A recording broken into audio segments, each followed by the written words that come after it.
फिर रहेंगे DC for client. DC for client में मतलब जो भी हमें पैसे डिलीवरी चलन रहता है, मतलब जब मटेरियल हमारे साइट पे पहुंच जाता है तो हाँ सप्लायर के पास से हमारे हमें डीसी मतलब डिलीवरी चलन नंबर मिलता है, डिलीवरी चलन मिलता है। तो उसकी एंट्री जो भी रहती है तो हम यहाँ पे ऐड कर सकते हैं जितने भी।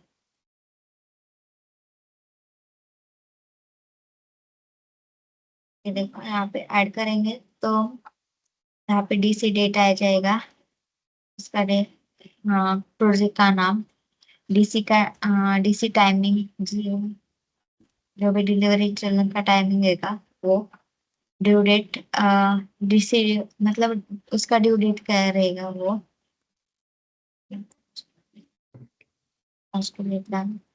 इन टाइमिंग मतलब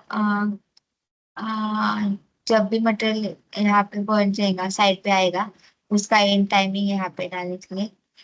क्लाइंट का नेम, जो भी हमारे क्लाइंट है मतलब जो जिस भी बिल्डिंग में का काम है या फिर जिस भी विला होगा तो यहाँ पे विला नेम नेम आएगा। अ, जिस भी साइट पे हमें या फिर जिस गोडाउन में हमने मटेरियल रखा है उस गोडाउन का नाम, शॉपकीपर का नाम, ये सब ऐड करेंगे और सेव करेंगे। तो यानी वापस मैं इसको समराइज करता हूँ कि 1 मिनट रुकिए। डीसी फॉर क्लाइंट में, डीसी फॉर क्लाइंट यानी जो डिलीवरी चलन जो नंबर होता है यहाँ पे, गुड डिलीवरी मीन्स जो भी गुड्स आया हुआ है उसका डिलीवरी चलन, यानी यहाँ पे डीसी फॉर क्लाइंट्स, तो डीसी फॉर क्लाइंट्स में जो भी डिलीवरी चलन नंबर होता है वो यहाँ पे हमें डालना होता है। सही है? सही है सर। ठीक है।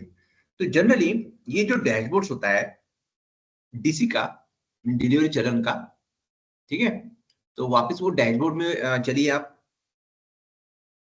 इसी परसेंट यस, तो DC number, DC date and client name ये यहाँ पे हमें शो हो रही है। वो हिसाब से सब कुछ यहाँ पूरा का पूरा फिलअप नहीं है, इसके लिए आपको पूरा डैशबोर्ड नहीं फिलअप हो रहा है, ठीक है ना, फिलअप नहीं दिख रहा है आपको यहाँ पे। तो जनरली ये जो डैशबोर्ड में और क्या क्या ऐड करना पड़ता है, समझ लो कि मुझे एक डीसी नंबर जनरेट करना है तो क्या करेंगे हम लोग? ऐड पे जाएंगे, ऐड पे क्लिक करेंगे। हम्म,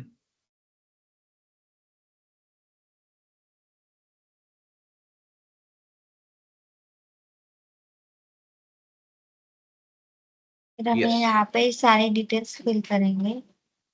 यस, ये जो ऊपर के सब सेक्शन दिख रहे हैं, कोई भी एक नया डीसी सेक्शन आपको जनरेट करना है तो उसके लिए ना ऊपर के टॉप पर जो भी जनरेट हाँ करना है उसमें ना सभी जगह पे ना आपको ये सेक्शन दिखेंगे ही दिखेंगे। और ये यस सेक्शन जब तक आप फिलअप नहीं करते हैं तब तक आपका एक डीसी नहीं निकलता है। सही है आप बोल रहे वो? सही है सर। जब भी हमें डीसी के मतलब डिलीवरी चलन बनाना है तो इस चार सेक्शन के हिसाब से हमें सारी एंट्रीज फिल करनी पड़ती है। अभी देखो यहाँ पे ना डीसी नंबर डायरेक्टली जनरेट हो गया ये। तो यस ये सर। डायरेक्ट नंबर कैसे जनरेट हुआ? सर जब भी हम डीसी चलन बनाएंगे तो उसका नंबर डायरेक्टली मतलब इनवैलिड रहता है, मतलब जब भी हम ये बनाएंगे उसके नंबर लिस्ट जनरेट के करने के हिसाब लिए, से। नहीं ये नंबर नया जनरेट करने के लिए क्या करना पड़ता है? नहीं सर, वो सॉफ्टवेयर में ही इनफिल्ड है, मतलब हमें हाँ, जितने भी पहले डीसी नंबर बनाए तो उसके हिसाब से अलग अलग नंबर का या डीसी नंबर जनरेट होगा। यानी जिस टाइम पे आपको जीआरएन में आपने नोट डाल दी, सब कुछ डाल दिया, तो ये डीसी आपका बन गया। यस सही है ना? सही। तो ये डीसी नंबर यानी ये सॉफ्टवेयर हमें देता है। Yes sir software. सही है, ठीक है, आगे बताइए। फिर हम जाएंगे सेकंड आइटम सेटलमेंट, मतलब जितना भी आइटम्स डीसी में है मतलब मटेरियल में तो सारे यहाँ पे रहेंगे। तो हम्म, आइटम के हिसाब से मटेरियल को चूज करना, मटेरियल आ गया, क्वांटिटी कितनी है वो डाल सकते हैं। यहाँ पे रेट होगा, व्हीकल मेजर जो है कि नहीं, व्हीकल नंबर वगैरह सब तो यहाँ कुछ यहाँ पे फिल कर सकते DRN जनरेट करने के बाद हम लोग अभी DC फॉर क्लाइंट में है। DC फॉर क्लाइंट में हमने अभी तक देखा कि डैशबोर्ड देखा, डैशबोर्ड देखने के बाद हमने कोई तो एक नया DC एक जनरेट करना है हमें, ठीक है ना। कोई भी एक नया जो मटेरियल हमने जो रिसीव किया हुआ है वो अभी हम लोग CRM में डाल रहे हैं। तो कोई Yes, sir. वन टाइम पे वन ही कर सकते हैं हम लोग, ठीक है ना। तो उसका प्रोसेस हम लोग कर रहे हैं। जिस टाइम पे नया कोई भी एक DC बना रहे हैं हम लोग इसका, तो DC डिटेल्स हम लोग एक नए इसमें लॉगिन में देख रहे हैं अभी ये। तो नए DC details, item details, details and vehicle details, ये पूरा का पूरा आपको फिल करना है। ये Yes, पूरा sir. का पूरा आप जब तक फिल नहीं करेंगे तो है ना, आप है ना DC फॉर क्लाइंट ये जनरेट नहीं होगा। ये पूरा का पूरा फिलअप करना ही है आपको। ये अगर पूरा का पूरा फिलअप करने के बाद, ऐड करने के बाद और क्या करना पड़ता है? जब हम आइटम डिटेल में जाएंगे, यहाँ पे आइटम ऐड होगा। ऐड आइटम में सारे आइटम की डिटेल्स यहाँ फिल करने पड़ते हैं। फिर डिटेल्स में जो भी आइटम की कैटेगरी होगी तो वो सारी यहाँ पे होगा। फिर व्हीकल डिटेल्स में हमें व्हीकल का जितने भी डिटेल्स होगा, मतलब उसका नंबर वगैरह यहाँ पे डालेंगे। फिर हम सेव करेंगे। सही है, यहाँ पे व्हीकल नंबर आया। सही है, सही ठीक है। है। तो ये जो नंबर्स है और बाकी सब कुछ फिलअप करने के बाद एक minute,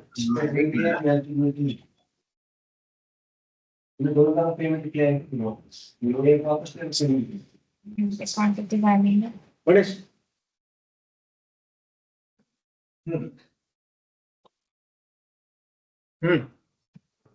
hello sir hello, yes. Hello.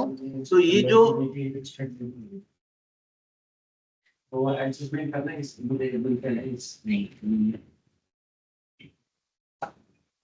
Select करेंगे जो भी है, सिलेक्ट करेंगे।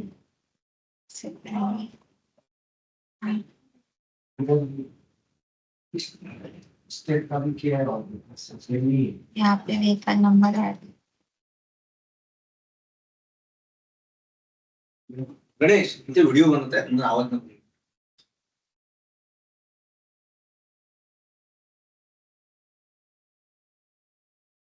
हाँ, आगे और सभी डिटेल्स हमने सेव की रही ये, तो फिर हम डीसी डिटेल्स फिर यहाँ पे जो भी हमने डीसी चलन बनाया उसका इस डैशबोर्ड में हमें डिटेल्स दिखे होंगे, मतलब डीसी नंबर, डीसी डेट और क्लाइंट का नाम।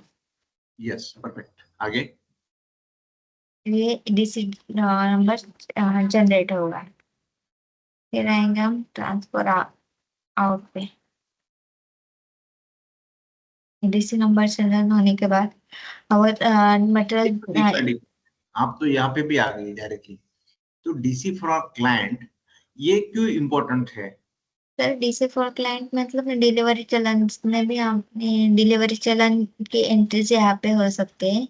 हमारे जो सप्लायर के से जो भी डिलीवरी चलन का जो भी नोट मिला है उसकी एंट्री हम यहाँ पे कर सकते हैं। ठीक है, चलो यहाँ तक हमें समझ में आया कि यार हमने अभी तक देखा कि MRN, उसके बाद में MRN के बाद में